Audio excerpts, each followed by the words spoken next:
Mu Rwanda hamaze kumenyekana urutonde rw'abakobwa bambara neza bakaberwa kurusha abandi. Hashize igihe mu Rwanda hagaragara abakobwa benshi bambara neza bakaberwa, dore ko benshi mu nshuti zabo bemeza ko kuba baberwa atari ukuvuga ko bambaye ibihenze, ahubwo baberwa kubera ko bamaze gusobanukirwa mu bijyanye no kugura imyenda. Mu ndimi z'amahanga babivuze neza ati when you dress well you look so smart. Uramutse ubishyize mu Kinyarwanda bikaba bivuga ko mu gihe wambaye neza ugaragara neza. Kuri uyu munsi twabateguriye urutonde rw'abakobwa 7 bo mu Rwanda bambara neza kandi bakaberwa. Imbere yuko dukomeza ariko ndakwibutsa kujya hasi ku muyoboro wa YouTube New Updates ugakanda kuri subscribe no kunzogera kugira ngo ujye ukurikirana ibishya ku New Updates bayaguteguriye aho waba uri hose kandi mu buryo bukoroheye. Muri kumwe nanjye Bertrand muhawe ikaze. Ku mwanya wa 7 turasanga umwari w'u Rwanda wegukanye imitima ya benshi, Miss Uwase Muyango. Wegukanye ikamba ry'umukobwa uzi kwifotoza, mbese uberwa n'amafoto muri 2019. Nawe aza ku isonga mu banyarwandakazi bambara neza bakaberwa bitewe n'amafoto atandukanye akunze gusangiza abamukurikira ku mbuga nkoranyambaga ze zitandukanye, by'umwihariko urubuga rwe rwa Instagram. Uyu mukobwa kandi w'imyaka 25 y'amavuko ni nyuma y'uko nawe apimye amahirwe ye mu bahatanira ikamba ry'ubwiza muri 2019. Yaje kwinjira mu bijyanye n'itangazamakuru muri 2023 asimbuye uwo bita Uwamwezi Mugire wamenyekanye nka Bianca Baby kuri televiziyo ya Isibo TV.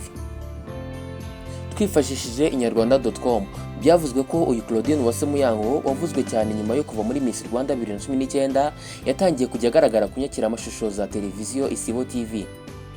Tariki ya 8 Mutarama 2024 binyuze mu kiganiro The Choice Live gikorwa n'abarimo DJ Phil Peter, Muyango nibwo yakiriwe ku mugaragaro atangira kujya akora akazi Bianca yakoraga ku bijyanye n'amakuru y'ibyamamare mu Rwanda, muri Afurika no ku isi hose muri rusange.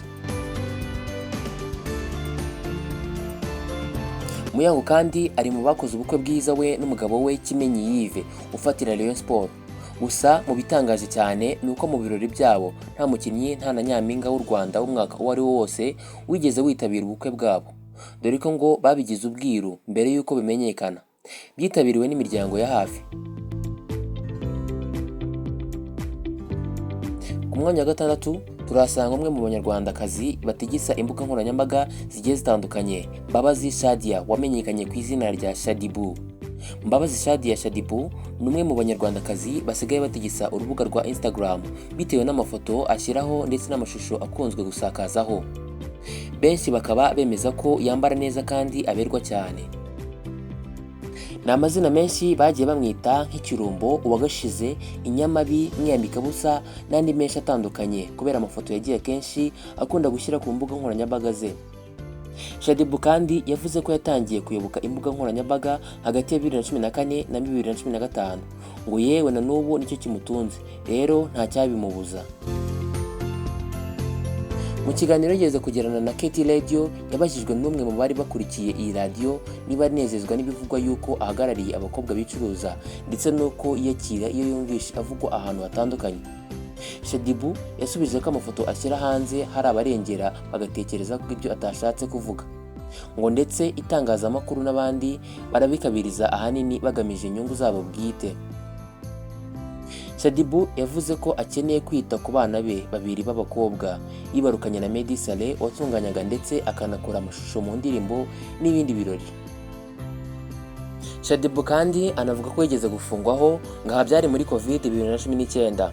Ni kuwa 4 tariki 29 Nyakanga 2021 yafatanywe n'abarimo K8 Kavuyo, King James, Muhire William, Muchomanti na Shadibu nyirizina n'abandi bari kumwe bose bageraga mu 8. Bafatiwe mu murenge wa Boneza mu karere ka Rutsiro hafi y'ikiyaga cya Kivu. Bafatwa bavuze ko bari baje mu kazi k'ubucuruzi, nyamara ngo bafashwe banywa inzoga muri lodge. Mu gihe yari afunzwe kandi we ngo ntacyo byabaga bimutwaye, cyane ko ngo ubwo yari afunzwe yajyaga anasilenga kumva wamuha telefone ngo yifate amafoto apostinga ku mbuga ntako byaba bisa. Nubwo bavuga ko ari Slay Queen iteye ubwoba banarenzaho ibitutsi byinshi, gusa we avuga ko ntacyo biba bimutwaye na gito.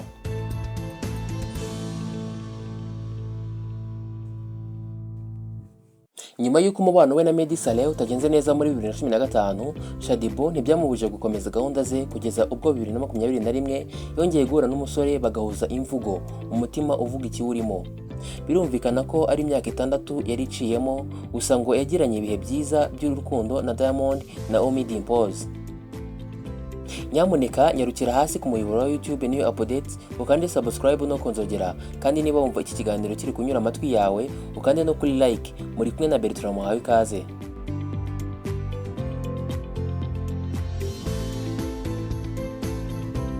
Ku mwanya wa 5 turasanga Nyampinga w'u Rwanda wa 2020 Nishimwe Naomi. Miss Nishimwe Naomi nawe aza mu bakobwa b'Abanyarwandakazi bambara bakaberwa, dore ko kandi ari no mu banyamidelikazi bagezweho mu Rwanda. Naomi kandi akunze kwamamariza ibigo by'ubucuruzi bigiye bitandukanye, dore ko kandi ari umukobwa ugirirwa icyizere n'abantu ndetse akanakundwa. Si ibyo gusa kandi yambitswe ikamba rya Nyampinga w'u Rwanda 2020 nyuma y'urugendo rukomeye yanagiye ahuriramo n'ibizazane, ariko byose akabirenga kugeza yegukanye ikamba. Mu irushanwa ubwo yatsindiraga guhagararira umujyi wa Kigali, yahise atangira kwibasirwa ku mbuga nkoranyambaga ashinjwa kuba yakorana bya hafi na MTN Rwanda, bityo hakaba hari abagaragaza impungenge z'uko iyi sosiyete yateye inkunga Miss Rwanda 2020 yazagira uruhare mu gutsindira ikamba kwe. Ari abateguraga iri rushanwa cyangwa ubuyobozi bwa Miss Rwanda, bose bavuze ko uyu mukobwa kwinjira mu irushanwa nta tegeko yishe, ndetse yarimo mu buryo bwubahirije amategeko. Nta kimenyane rero cyarimo. Bose bahumurije abakurikiranaga iri rushanwa bababwira ko kuba uyu mukobwa hari uburyo yakoranye na MTN Rwanda ntacyo byamwongereraho. Mu guhagararira umujyi kwe kandi bari bamushyize mu mushinga wo kurwanya indwara y'agahinda gakabije, depression.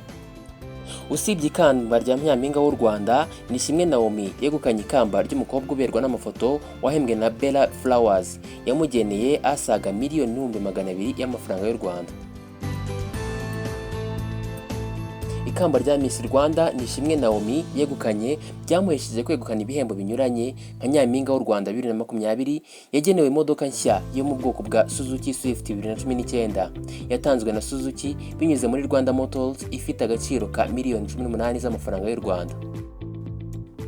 Yemererwa umushahara w'ibihumbi 800 ya buri kwezi mu gihe kingana n'umwaka. Aya yagenwaga n'itsinda rya African Improved Food, ari nako ryajyaga ribigenza mu yandi marushanwa ya Nyampinga w'u Rwanda mu myaka yatambutse.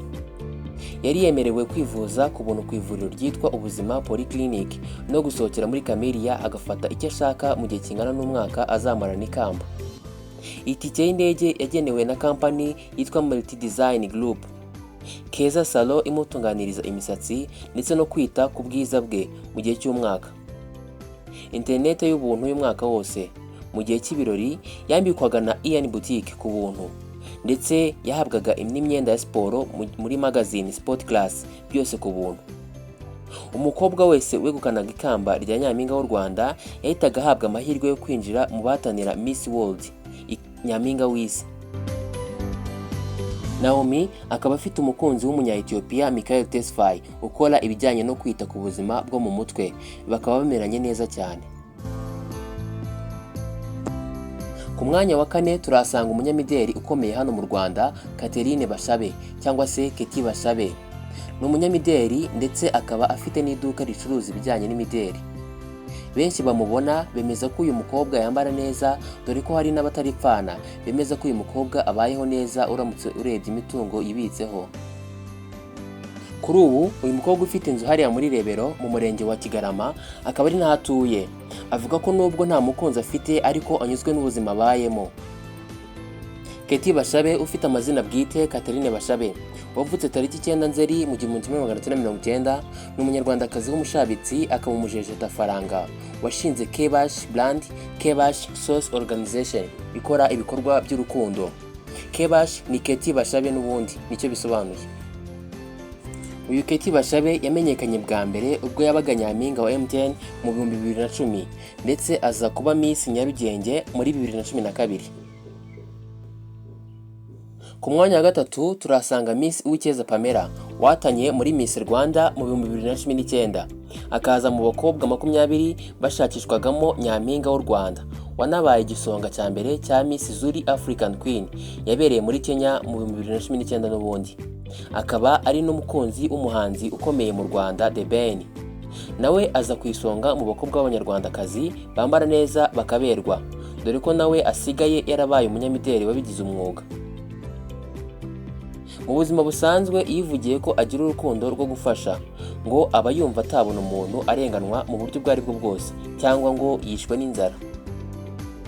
Aha kandi yagiye agaragara atanga inkunga y'amafaranga menshi yo gufasha no kuzamura imyigire y'abana mu mashuri ari kumwe na The Ben, aho agaragara atekera ndetse akanasangira n'abatishoboye n'ahandi hatandukanye. Kuri ubu uyu mukobwa w'imyaka 24 akaba ameranye neza n'umuhanzi The Ben, bakaba bibereye mu Rwanda ari naho bafite ubuturo. Ku mwanya wa kabiri turasanga Ambasaderi Isimbi Alliance wamamaye ku izina rya Alia Cool muri sinema nyarwanda. Nawe ni umwe mu bakobwa baza ku isonga mu kwambara neza bakaberwa bitewe n'amafoto akunze gusangiza abamukurikira ku mbuga nkoranyambaga ze zitandukanye. Uyu Alia Cool ni umwe mu bashyizwe mu muryango w'abibumbye UN mu kubungabunga amahoro mu Rwanda kuva mu mwaka wa 2024. Ni ijambo Ambasaderi rituruka kuri Alia Cool. Azwiho kubana neza n'abantu amahoro duhereye kubo bahorana. Yigeze guha umwe mu bamurinda uzwi nka bodyguard ye imodoka yo mu bwoko bwa Hyundai Tucson 2009. Ndetse yigeze no gutanga akazi muri sinema ku rubyiruko kandi azwiho no gusabana cyane. Ibyo rero bituma benshi bamwikundira. Alia Cool yabajijwe n'inyarwanda.com ikintu akunda kuruta ibindi mu buzima bwe. Avuga ko akunda amafoto no gukina filime. Uyu mukobwa kandi wavutse mu 1989 afite ikinyamakuru cya Alia Mag cyangwa se Alia Magazine gikubiyemo iterambere ry'umugore. Ni umubyeyi w'abana babiri yibarukanye na Gakumba Jean Bosco. Alia kandi ni umufana wa Rayon Sport by'indani, by'umwihariko Amavubi ikipe y'igihugu. Gusa ngo mu miterere ye ntagakunda gutangaza iby'ubuzima bwe cyane ngo bushyire hanze. Kwibutsa niba utarakanda subscribe ku muyoboro wa YouTube New Updates uyikande ndetse ukande no kunzogera kugira ngo ibiganiro nk'ibi bijye bikugeraho mu ba mbere.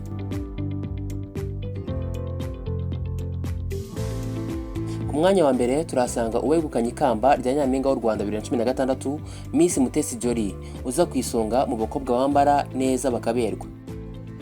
Ni umwe mu bakobwa bakurikirwa cyane ku mbuga nkoranyambaga ndetse aza no mu bakobwa bavuga ari kijyana hano mu gihugu cy'u Rwanda. Hagiye hanavuga ko uyu Mutesi Jolly yigeze kugirana urukundo na Prince Kid, gusa nyuma bakaza kugira ibyo batumvikanaho. Buri wese acukwe. Prince Kid akundana na Miss wa 2017 Iradukunda Elisa. Gusa kuri ubu uwavuga ko Mutesi Jolly nta mukunzi afite ntiyabahabanye n'ukuri. Niba wakunze iki kiganiro kanda subscribe no kunzogera ubundi inkuru nk'izi zijye zikugeraho mu ba mbere kuri New Updates. Ndetse ujye no muri comment utubwire icyo uvuga kuri uru rutonde rw'abanyamideli ndetse bakaba n'abari beza b'u Rwanda. Mwari kumwe nanjye Bertrand, naho ubutaha.